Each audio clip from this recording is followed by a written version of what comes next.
하나님 말씀 함께 보시겠습니다. 마태복음 26장 6절에서 16절까지의 말씀을 여러분이 가지고 계신 성경으로 교독하셨으면 좋겠습니다. 마태복음 26장 6절에서 16절의 말씀입니다. 저희는 올해 우리말 성경으로 성경을 봉독하기 때문에요. 여러분이 가지고 계신 성경과 조금 다를 수 있습니다만 본인이 가지고 계신 성경으로 같이 교독하시면 좋겠습니다. 차신 줄 알고 마태복음 26장 6절에서 16절을 교독하시겠습니다. 예수께서 베다니에 있는 나병 환자 시몬의 집에 계실 때였습니다.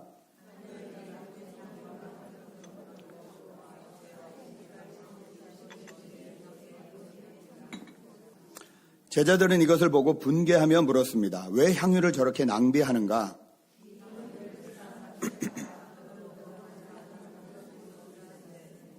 이것을 아신 예수께서 말씀하셨습니다. 왜 이 여인을 괴롭히느냐? 이 여인은 내게 좋은 일을 했다.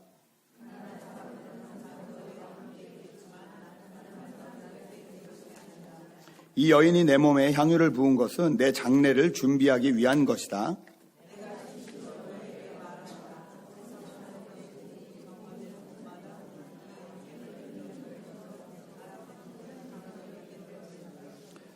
그때 12 제자 중 하나인 가롯사담 유다가 대제사장들에게 가서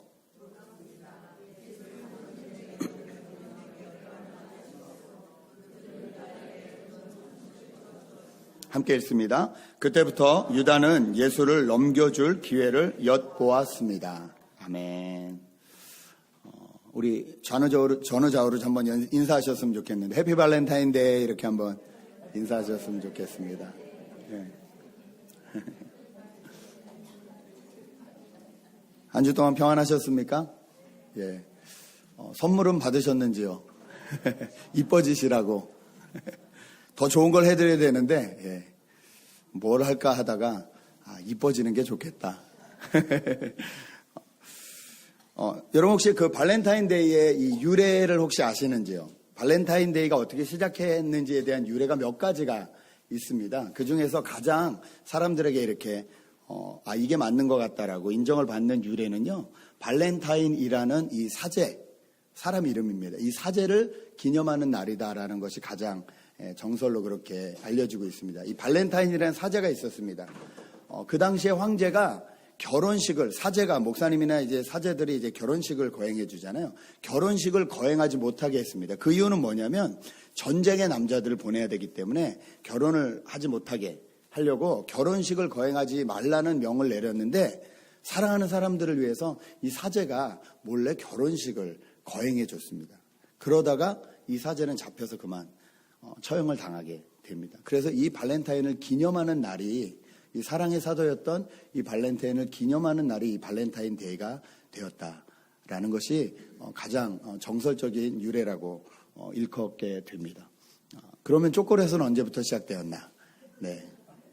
이것을 기가 막히게 알고 있는 일본 모 회사에서 초콜릿을 사랑으로 뭐 이렇게 해가지고 팔기 시작해서 대박이 났습니다. 초콜릿과 발렌타인데이는 실은 전혀 상관이 없습니다.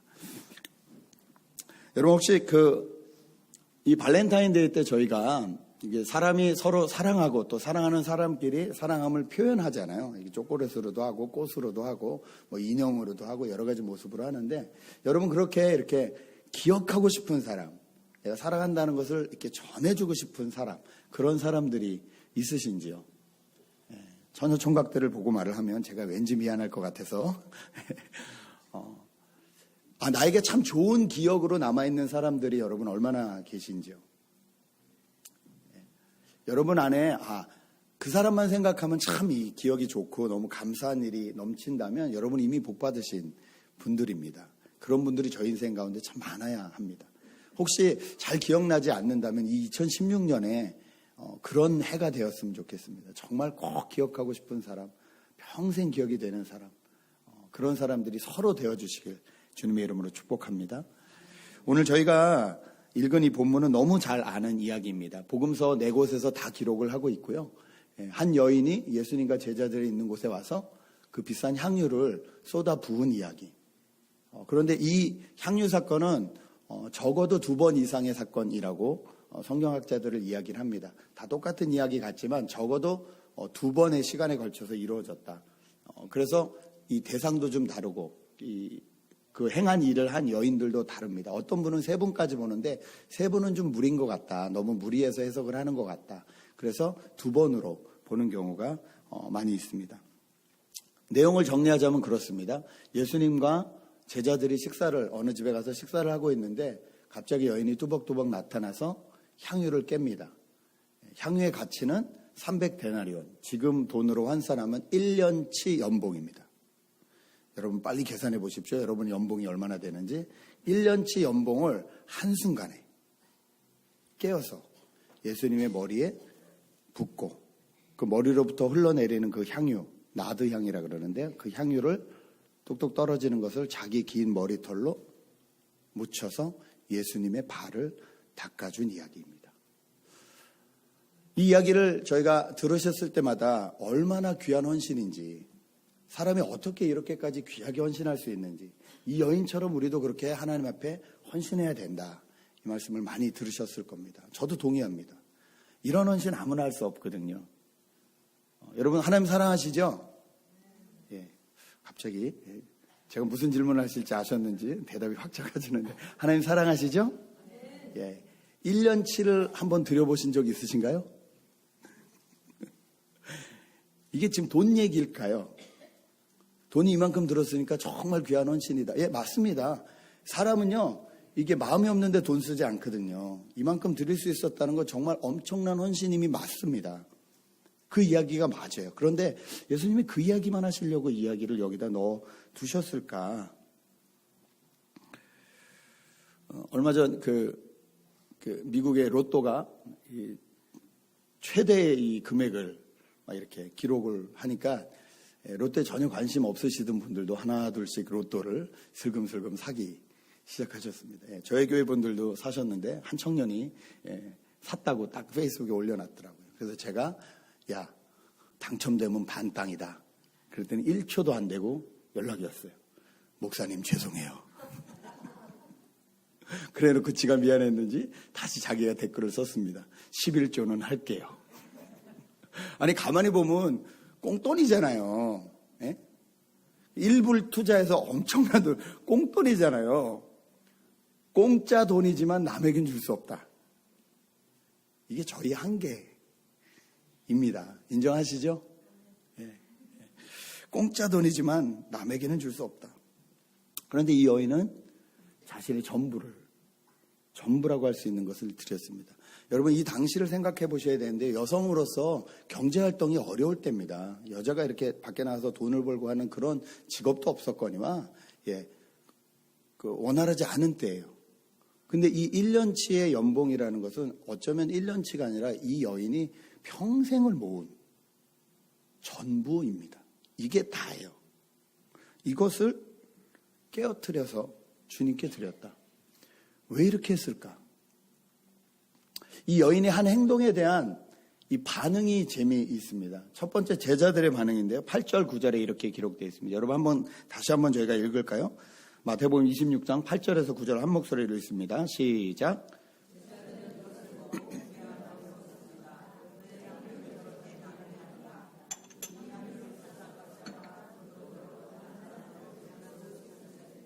네, 분개했다고 기록을 합니다. 그냥 어이없어 하는 정도가 아니라 펄펄 뛰며 화를 냈다는 표현입니다. 아니 자기 것도 아닌데 이게 이렇게 분개하고 펄펄 뛸 일일까? 그런데 그 뒤에 나오는 이 대답을 보면 아주 합리적이고 맞는 말 같습니다. 이것을, 이 1년의 연봉을 차라리 가난한 사람들을 위해 썼으면 얼마나 많은 사람들을 구제할 수 있었겠느냐. 예수님의 마음을 딱 아는 것처럼 이야기를 합니다. 예수님도 그 마음이 있으셨을 거예요. 왜냐하면 예수님이 뭐라고 하셨냐면 평소에 가난한 자에게 한 것이 내게 한 것이다 이렇게 말씀하신 분이시잖아요. 이 여인이 만약에 이걸 가지고 와서 주님 이것을 가난한 자들을 위해서 써주십시오라고 했으면 예수님도 기뻐하셨을 거예요. 그렇죠? 그 제자들도 기뻐했을 겁니다. 그런데 그렇게 안 했다고 해서 이렇게 분개할 일은 아니지 않습니까? 오히려 왜 이런 일이 일어났을까? 이 여인은 도대체 왜 이런 일을 했을까라는 게 더 관심이 가야 되지 않나요? 그런데 제자들은 그게 아니라 분개했다라고 기록을 합니다. 이 복음서에 다 나와 있는 기록들을 좀 종합해 보면요. 여기서 쓰이는 이 여인을 향한 말투는 아주 이 어리석고 무식한 여자로 책망을 하듯이 말을 합니다. 이 당시에 조금 여성들의 신분이 그렇기도 했습니다. 이 당시는요, 여성과 아이들은 남자의 재산이었어요. 그런 문화 속에서 살고 있었어요. 지금도 그런 나라들이 있죠. 아직까지도 그런 나라들이 있는데요. 이 당시에 여자는 남자의 재산이었거든요. 그런데 이 여자가 그것도 재산을, 그것도 엄청난 재산을 무식하게, 어리석게 확 쏟아버린 거예요. 자기 부인도 아닌데 자기들이 화가 나가지고 막 제자들은 다 남자였잖아요. 막 붕괴하는데 제일 먼저 붕괴한 게 누구냐 보니까 요한복음에 보니까 가룟 유다라고 말했습니다. 가룟 유다가 제자들 중에서는 똑똑한 사람 아니었습니까? 그래서 돈가방을 맡고 있던 회계를 담당하던 사람 아니었습니까? 원어를 정확히 해석하면 이렇게 돼 있더라고요. 저것을 팔아서 나에게 주었더라면 내가 가난한 사람들을 더 도울 수 있었을 텐데. 원어는 이렇게 해석을 합니다. 그러니까 그냥 네가 팔아서 네가 도우라는 게 아니라 그것을 팔아서 나에게 가지고 왔으면 내가 더 많은 사람들을 도울 수 있었을 텐데. 그런데 요한복음은 잊지 않고 그 가룟 유다의 속마음이 뭔지 그 뒤에 한 줄 더 기록하는데 이렇게 기록이 되어 있습니다. 그렇게 말한 것은 가난한 자들을 생각함이 아니라 그 돈을 훔치려 함이더라. 요한복음은 그렇게 기록을 하고 있습니다. 여러분, 가룟 유다가 정말로 가난한 사람들을 생각해서 저렇게 붕괴했느냐? 아니요. 저 선교원금이 이쪽으로 들어왔다면 그 중에서 얼마가 내게 되었을 건데 전혀 다른 마음이었어요. 거룩한 분노가 아니었어요.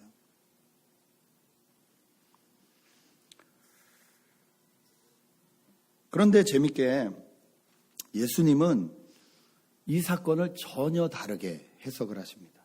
예수님이 어떻게 말씀하셨는지 다시 한번 볼까요? 10절부터 함께 보겠습니다. 저는 예수님의 이 반응이 너무 신기했습니다. 10절부터 12절까지 함께 읽겠습니다. 시작. 이것을 아신 예수께서 말씀하셨습니다. 왜 이 여인을 괴롭히느냐? 이 여인은 내게 좋은 일을 했다. 가난한 사람들은 항상 너희와 함께 있겠지만 나는 항상 너희 곁에 있는 것이 아니다. 이 여인이 내 몸에 향유를 부은 것은 내 장례를 준비하기 위한 것이다. 여러분 잘 아시다시피 복음서에 보면 예수님이 참 따뜻하고 좋으신 분이시지만 공과사가 분명한 분이십니다. 그렇죠? 공과사가 분명하세요. 그래서 어느 정도냐면 가나안의 혼인잔치에 포도주가 떨어졌을 때 어머니 마리아가 와서 포도주가 떨어졌다고 예수님한테 말을 하니까 뭐라고 하셨죠? 그게 나하고 무슨 상관이 있습니까? 지금 내 때가 아닙니다. 딱 거절해 버리십니다. 요즘 세상 말로 차도남, 차가운 도시의 남자. 차도남 이미지시죠. 한 여인이 딸을 고치겠다고 예수님께 찾아와서 무릎 꿇고 우리 딸을 고쳐달라고 하니까 뭐라고 그러죠? 자식의 떡을 개에게 던져주는 일은 없다. 아니, 말도 안 되는 진짜 사람을 모독해도 이런 표현을 쓰시는, 공과사를 막 나누시는, 유대인들에게만 구원을 주시겠다라고 말씀하시는 것처럼 보이시는 그러셨던 양반인데, 물론 이제 십자가 사건이 얼마 남지 않았습니다만, 예수님이 갱년기의 남자처럼 이게 여성 호르몬이 올라간 것도 아니고, 갑자기 마음이 누그러지신 것도 아니고, 갑자기 왜 이렇게 태도가 변하셨을까요? 이 여인은 내게 좋은 일을 했다. 내 장례를 준비한 것이다. 여기서 끝나지 않고 13절은 이렇게까지 말을 합니다. 내가 진실로 너희에게 말한다. 온 세상 어디든지 복음이 전파되는 곳마다 이 여인이 한 일도 전해져서 사람들이 이 여인을 기억하게 될 것이다. 주님이 이렇게 말씀하시는 거예요. 내가 영원히 기억하고 싶은 사람 중에 하나가 이 여인이라는 거예요. 여러분, 예수님이 이렇게 말씀하시면 좀 곤란합니다. 왜 곤란하냐면요. 여러분 가만히 생각해 보세요. 누가 저에게 잘해요.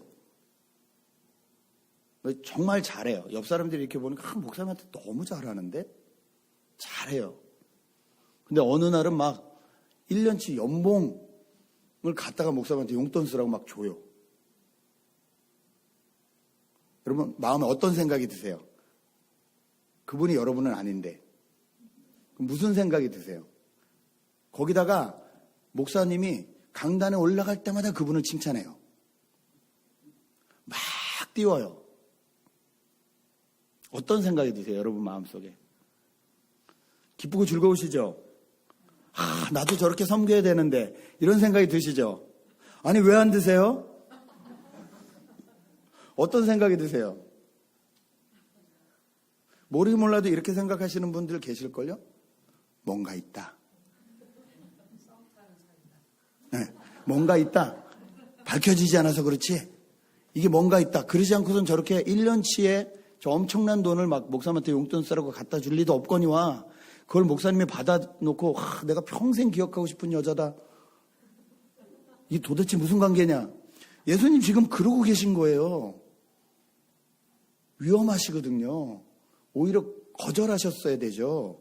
제자들처럼 딱 이렇게 하셨어야 되죠. 그런데 주님 이러지 않으셨다는 거죠. 저는 이 마음이 뭔가 왜 예수님이 이러셨을까? 왜 이전의 분위기와 전혀 다르실까? 네. 베드로한테도 차갑게 말씀하시고 사탄아 물러가라 막 이러시던 양반이 왜 갑자기 이러신 건가? 왜 이 여인에 대해 이렇게? 여러분 궁금하지 않으십니까? 저희는 예수 그리스도를 섬기는 데 있어서 오해를 많이 할 때가 있습니다. 착각을 많이 할 때가 있습니다. 그것은 무엇이냐면요. 저희가 하나님을 위해서 뭔가 열심히 하고 있으면 하나님과 관계가 좋다라고 생각한다는 것입니다. 하나님을 위해서 뭔가 열심히 하고 있으면 내가 하나님하고 관계가 좋은 거야. 내가 열심히 예배를 나오면 하나님하고 나하고 관계가 좋은 거야. 여러분 혹시 그렇게 생각하지 않으세요? 저 열심히 예배 나오면 하나님하고 관계가 나쁜 건가요? 제가 그 말을 하는 건가요? 아닙니다. 그런데 열심히 교회 나오는 행위 자체를 하나님과의 관계가 좋다라고 착각하면 안 된다는 거예요. 요즘 저희가 성경을 읽습니다. 신약 성경을 읽으시죠. 날마다 아침마다 그 성경을 읽으실 때마다 너무 기쁘고 즐거우시죠. 아니면 오늘 내가 할 일 리스트 중에 하나로 그 성경 읽기가 들어가 계신가요? 이거 빨리 읽어버려야 돼, 오늘. 이거 빨리 해버려야 속이 시원해. 그렇게 성경을 읽고 하나님과 관계가 좋다라고 생각을 하는 거예요. 하나님하고 나는 되게 친하다. 여러분, 제자들은 그러고 있다는 거예요. 하나님을 위해서 어떤 일을 하면 그것으로 인해서 내가 하나님하고 관계가 좋아진다고 생각을 합니다. 이것이 신앙을 가지고 있는 저희들의 약점입니다. 내가 주님을 위해서 뭘 하면 주님이 나를 이쁘게 보시겠지. 이쁘게 보시겠죠. 그런데 여러분이 생각하시는 것만큼은 아니실 거예요. 근데 저희는 착각하는 거죠. 내가 주님을 위해서 이걸 하면 개인적으로 가까워지고 더 주님이 나를 인정하시겠지. 그런데 그렇게 일을 하면 할수록 제자들에게 있던 마음은 어떤 마음이었습니까? 비교하는 마음이었습니다. 그래서 예수님이 십자가에 죽으러 올라가시는 그 길 선상에서도 제자들은 누가 크냐고 싸웠다고 성경은 기록을 합니다. 아니 내가 최선을 다해서 주님을 위해서 일을 했으면 그것으로 만족이 되어야 될 텐데 그것이 왜 만족이 되지 못하고 옆 사람이 자꾸 보이면서 비교가 되는 걸까요? 아니 여인이 자기의 전 재산을 바쳐가지고 주님을 위해서 이 향유를 뿌려드렸으면 감사하고 그러지 못한 내 마음에서 자기를 돌아봐야 될 텐데 왜 붕괴하고 화를 낼까요? 혹시 이런 마음은 없었을까요? 오늘부로 수제자가 바뀌는 거 아니야? 우린 전 재산을 드려본 적은 없는데 3년 동안 우리는 주님을 따라갔잖아. 그런데 그 목적은 뭐였죠? 가룟 유다 보니까 뒤에서 어떻게 하면 돈을 좀 챙길까. 그 다음에 어떻게 정치적으로 예수님이 메시아가 되시면 로마 정권을 뒤집어 엎으시는 쿠데타를 일으키시는 왕이 되시면 그때 오른쪽에 왼쪽에 내가 그거 앉을까. 제자들은 그 싸움했잖아요. 그걸 위해서 예수님을 따라갔잖아요. 예수님을 진정으로 따르고 3년이나 집안을 다 팽개치고 따르는 진짜의 이유는 그것이었잖아요.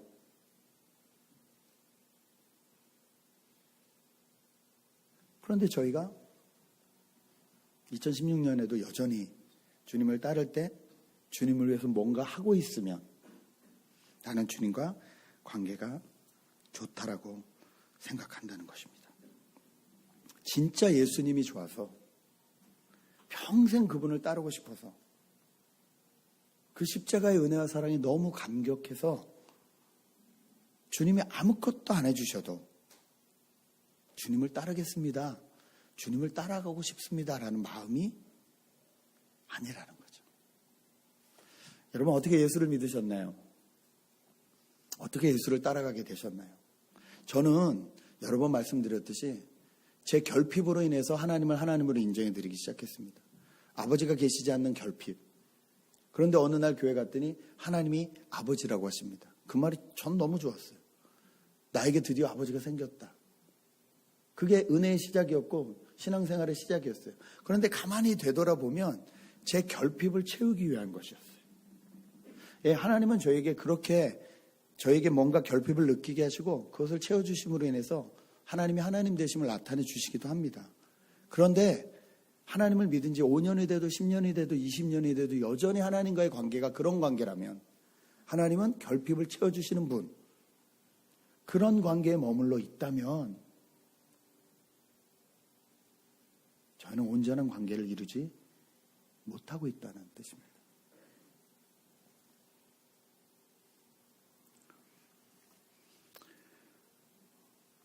다른 복음서하고 종합해서 보면요, 이 여인은 마르다의 동생 마리아일 경우가 많습니다. 가능성이 많습니다. 마리아를 잘 아시죠? 하루는 이 마리아가 사는 집에 예수님이 방문을 하셨습니다. 큰언니였던 마르다는 갑자기 이제 손님들 오셨으니까 손님 치르려고 음식 준비하기에 정신이 없었죠. 근데 마리아는 그 당시의 문화로서는 생각할 수도 없이 남자들만 모여있는 곳에 여자가 따로 앉았거든요. 그런데 예수님 발 앞에 턱하니 앉아가지고 예수님이 제자들에게 하시는 말씀을 하나하나 다 그대로 받아 누리고 있습니다. 마르다가 열심히 음식 준비하다 보니까 마리아가 없는 거예요. 살펴보니까 예수님 발밑에 앉아있습니다. 그 전까지 마르다는 예수님이 오셨다, 내 사랑하는 예수님을 위해서 내가 요리할 수 있다는 게 기쁨이고 즐거움이었습니다. 그런데 그 모습을 보는 순간 갑자기 그 기쁨과 즐거움은 다 사라지고 짜증과 분노가 차기 시작했습니다. 그래서 예수님에게 당장 달려가서 뭐라고 합니까? 예수님, 저 동생을 명해서 나를 돕게 해주십시오. 야, 너 여기 그만 있고 부엌 가서 일해라. 이렇게 하라는 거예요.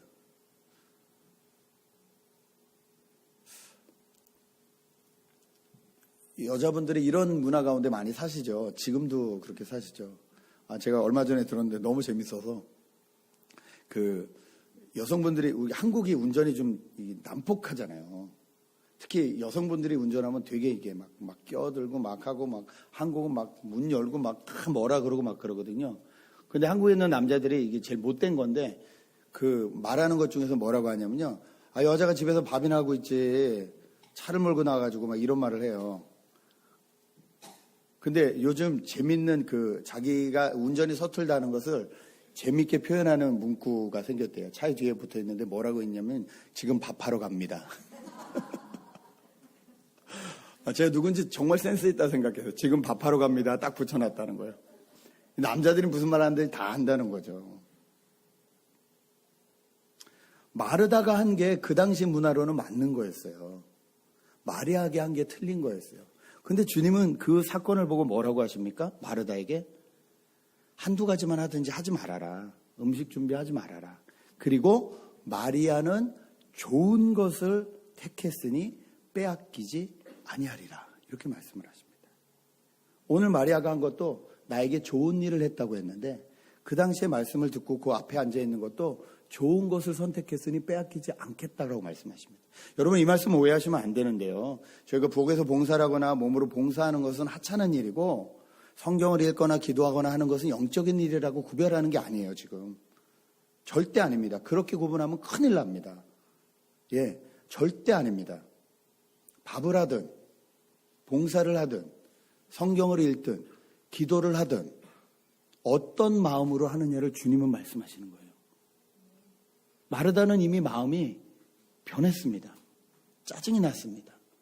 주님을 섬기는데 마음이 기쁜 마음이 아니었어요. 더 이상. 주님은 그것을 원치 않으시는 거예요. 오히려 마리아는 그 당시로 말할 수 있는 여러 가지 장벽들을 다 깨고 어쩌면 나중에 뒤에 가서 되게 욕먹었을 수 있었어요. 너는 뭔데 여기서 너는 문화도 모르냐? 이런 취급을 받았을 수도 있어요. 그럼에도 불구하고 주님 앞에 있었어요. 그 마음을 놓치지 않았습니다. 이런 마리아였기에 예수님의 머리에 향유를 붓는 것이 가능했습니다.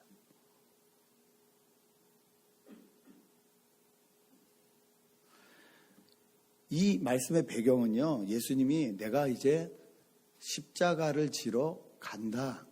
내가 지금 죽으러 간다는 말씀을 거듭거듭 말씀하신 뒤의 일입니다. 그런데 예수님을 3년 반이나 쫓아다닌 제자들은 이 말씀을 아무도 이해하지 않았습니다. 아니 어쩌면 못 들은 게 아니라 안 들은 겁니다. 저희들의 특징이 있죠. 누가 뭐라 그러든 내가 듣고 싶은 것만 듣는다. 대화를 해보면 나머지 다 빼고 자기가 듣고 싶은 말만 들었어요. 그렇게 대화하는 경우가 되게 많잖아요. 제자들은 3년 반을 같이 있었음에도 불구하고 주님의 마음을 하나도 이해하지 못하고 주님의 말씀을 하나도 이해하지 못했어요.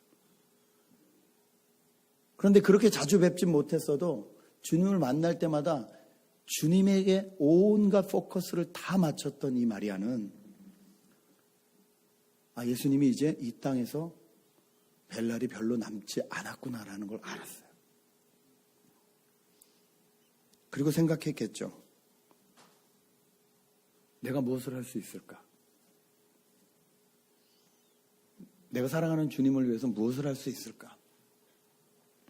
저는 이 여인이 아무 갈등 없이 뚜벅뚜벅 집으로 가서 자기 향유병을 들여다가 예수님의 머리에 부었다고 생각하지 않습니다. 엄청난 갈등과 엄청난 고민이 있었을 것입니다. 이 일이 결코 쉽지 않은 일이잖아요. 여러분 저희는 뭐라고 그래도요. 저희의 시간과 물질을 사용하는 것은요. 저희의 관계와 연결이 되어 있습니다. 그렇죠? 청첩장을 아무리 많이 받아도요. 저하고 관계가 있는 대로 가요. 그렇게 가깝지 않으면 안 가요. 장례식도 마찬가지예요. 저희는 저희가 딱 계산하는 관계가 있어요. 그 관계에 맞춰서 그 사람하고 시간을 쓰고 그 사람하고 물질을 씁니다. 그 시간과 물질이 많이 쓰여지고 있다는 것은요. 그 사람이 적어도 나에겐 그만큼 소중한 사람이라는 뜻이에요. 관계가 그렇게 있다는 뜻이에요. 이 시간과 물질이 투자되지 않으면 관계가 없는 거예요. 저는 정확하거든요. 그런데 오해하면 안 되는 게 있어요. 시간과 물질이 투자된다 그래서 모든 관계가 다 올바른 것은 아닙니다.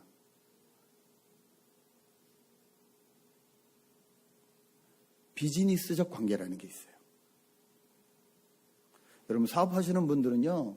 오다 따기 위해서 가족보다도 시간과 관계를 그 오다 따려는 사람에게 많이 씁니다. 썬데이라 그래도 그냥 새벽부터 골프채 메고 나가요. 왜? 거래처 사장님 나이스 샷 해드려야 되니까. 그분이 정말 그 거래처 사장님을 사랑해서 하나요? 시간과 물질을 내가 이만큼 들였으니까 당신하고 정말 좋은 관계입니다라고 말할 수 있는 관계인가요, 그게? 아니거든요. 그런데 저희는 주님을 섬길 때 가끔 그런 관계로 섬긴다는 거예요.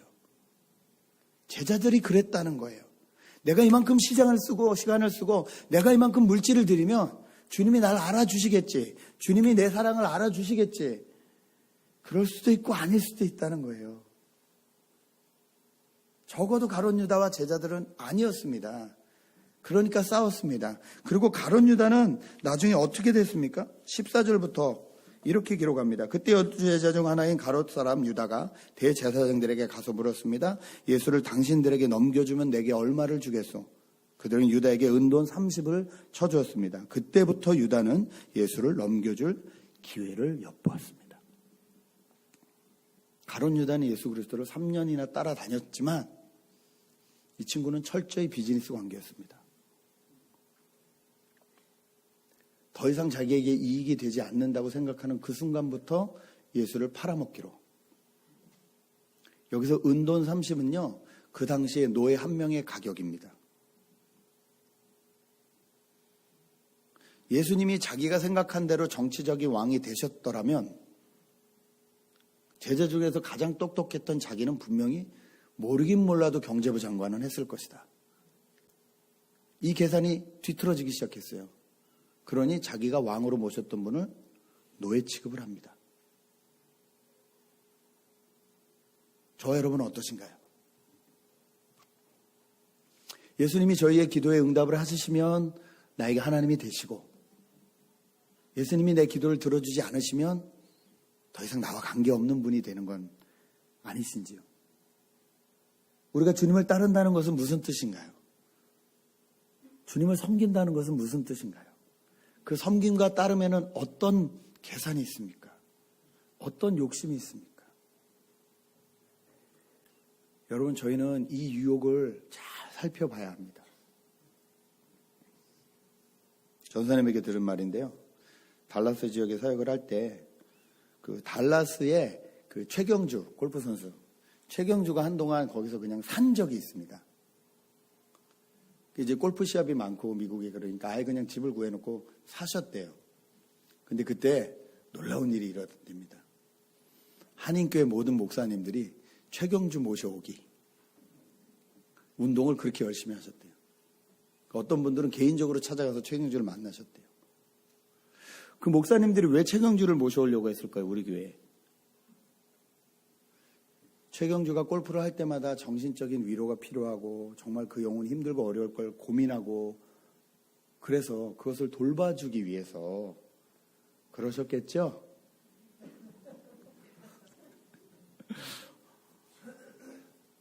절대 아닙니다. 최경주가 가지고 있는 유명세, 그걸 통해서 교회를 알리고 싶었을 수도 있고요. 그 목사님이 갔다 오시더니 그러더래요. 전도사, 이제 걱정하지 마. 우리 교회 최경주가 오기로 했어. 뭘 걱정하지 말라는 소리죠? 이제 돈 걱정하지 말라는 소리예요. 목사님들이 계산하는 거예요. 최경주가 오면 얘가 11조를 내면 우리 교회가 어떻게 될까?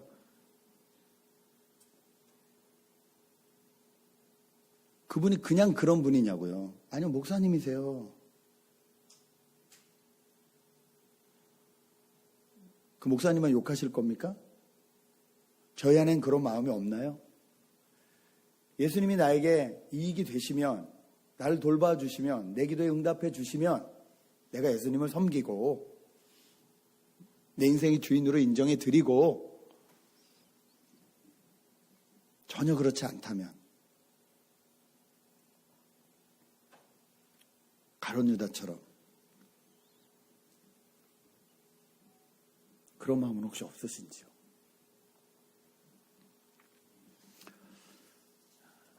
주님을 섬긴다는 것은 주님만을 온전히 바라보는 마음을 말합니다. 발렌타인데이를 맞이해서 초콜릿 받는 것도 기쁘고 선물 받는 것도 기쁘실 겁니다. 그런데 그게 마음이 하나도 담겨있지 않는 거라면 여러분 아마 안 기뻐하실 거예요. 진짜 마음이 가득 담겨있는 거라면 초콜릿 하나라도 괜찮습니다. 저희는 그걸 압니다. 주님도 그걸 아십니다. 그래서 주님은 이 여인을 그렇게 칭찬하신 겁니다. 이 여인이 나를 위해 좋은 일을 했다. 그리고 이 여인이 내 장례를 준비했다. 예, 맞습니다.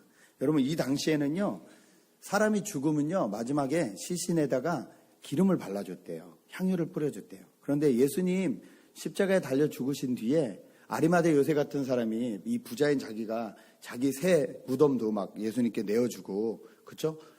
새로운 세마포로 싸주고, 그러니까 장례의 모든 비용을 다 대어줬지만, 그런데 기름 부어줬다는 것은 아무런 기록이 없어요. 예수님은 이 여인이 한 이 행동을 장례식 때의 마지막, 자기가 받을 수 있는 마지막 기름으로 받아주신 거예요. 여러분, 마지막이 중요해요. 다른 거는요, 내가 다 할 수 있어요. 장례 준비도 내가 할 수 있어요. 그렇죠? 근데 장례는 누가 치러줘야 돼요? 남이 치러줘야 됩니다. 내가 내 장례는 못 치러요. 난 죽어 있으니까 남이 치러줘야 돼요. 예. 가장 남의 도움이 필요할 때요. 가장 도움의 손길이 필요할 때요. 예수님이 하시는 모든 일 가운데 가장 마지막 일, 예수님을 위해서 할 수 있는 가장 마지막 일을 제자도 못했고 그 누구도 못했는데 이 여인이 했어요. 주님은 그렇게 인정해 주신 거예요. 뿐만 아니라 이 기름 부음은요, 놀라운 기름 부음이었어요. 왜냐하면 당시에 구약시대에 여러분 그 배경을 기억하십니까? 기름 부음을 받는다는 건 이렇게 취임식 하는 거거든요. 취임식에 어떤 기름이었었죠? 왕이 이제 왕으로 될 때, 제사장이 제사장으로 올라갈 때, 그 다음에 선지자가 선지자로서 인정받을 때 기름을 부어서 그 사람이 그 자리에 알맞는 사람임을, 합당한 사람임을 나타내는 취임식을 했어요. 근데 예수님의 공생애를 보면요, 성경 어디에도 예수님이 기름 부음을 그렇게 받으셨다는 건 하나도 없어요. 물론 침례를 받으시고 올라오실 때 성령이 비둘기처럼 내려오면서 이는 내 사랑하는 아들이요 기뻐하는 자다라는 하나님의 말씀이 직접 있으셨습니다. 그러나 육신을 입은 그 누군가가 육신을 입은 예수님께 기름 부은 사건은 아무도 없었어요. 그런데 그것을 누가 했다고요? 이 여인이 했습니다. 주님은 이 여인이 한 것으로 쳐주셨습니다.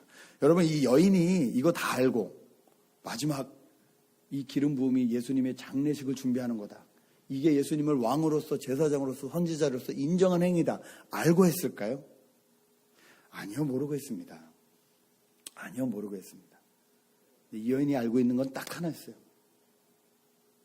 내가 진심으로 사랑하는 예수님을 위해서 내가 진심으로 할 수 있는 것이 무엇이 있을까?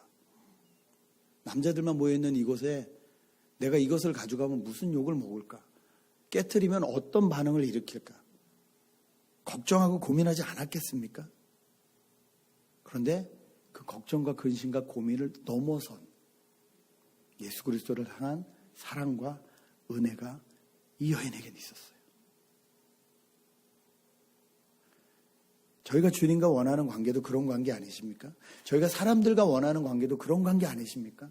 내가 아무리 허물이 있어도, 내가 좀 부족해도, 내가 가진 것 때문에 내 옆에 있는 사람들이 아니라, 내가 줄 수 있는 것이 있어서 내 옆에 있는 사람들이 아니라, 그냥 내가 좋아서 내 옆에 있는 사람들이 있었으면, 여러분, 이게 우리의 소원 아니세요? 그것이 내 친구고 내 가족이고 내 배우자고 그러길 원하시는 거 아니세요? 주님도 마찬가지십니다. 예수님은 이 여인의 마음을 온전히 보셨습니다. 그래서 이 여인이 한 일이 복음이 증거되는 곳마다 그대로 같이 증거되리라, 영원히 기억되리라, 그렇게 선포해 주셨습니다. 여러분, 전심으로 한 것만 남습니다. 우리 안에 두 가지 마음, 세 가지 마음이 있을 수 있습니다. 그러나 전심으로 한 것만이 남습니다. 사람을 향해서도 그렇습니다.